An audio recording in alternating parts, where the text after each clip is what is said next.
সারা দেশের ৩০০ আসনে প্রাথমিকভাবে প্রার্থী ঘোষণা করলেও নতুনভাবে নিজেদের মনোনয়ন যাচাই বাছাই করতে যাচ্ছে জামায়াতে ইসলামী, যেখানে থাকতে যাচ্ছে এক গাদা চমক। ইতিমধ্যেই খুলনা ১ আসনে সনাতন ধর্মাবলম্বী বাবু কৃষ্ণ নন্দীকে বিবেচনা করে সারা দেশে আলোচনার জন্ম দিয়েছে জামায়াত। গুঞ্জন আছে ছাত্র সংসদ নির্বাচনে বিজয়ী বেশ কয়েকজন ভিপিজিএসকেও মনোনয়ন দিতে যাচ্ছে দলটি। সেক্ষেত্রে যাকে যেখানে মানানসই সেখানেই মনোনয়ন দিবে জামাত। গুঞ্জন আছে ঢাকা ৯ আসনে মনোনয়ন পেতে পারে ডাকসু জিএস এবং ঢাকা বিশ্ববিদ্যালয় শিবিরের সভাপতি এস.এম. ফরহাদ।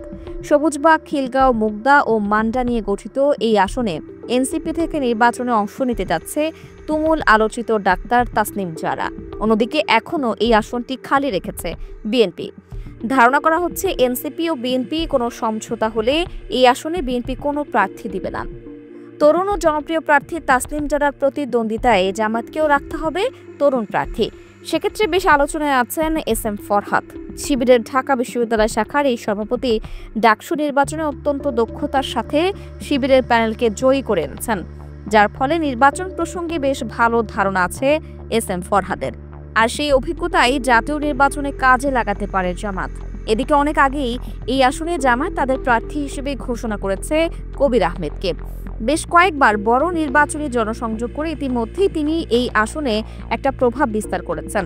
তবে জামাত যদি চায় এই আসনে প্রার্থী পরিবর্তন করবে, সেক্ষেত্রে কবির আহমেদ সেটা নির্দ্বিধায় মেনে নেবেন বলে জানা গিয়েছে।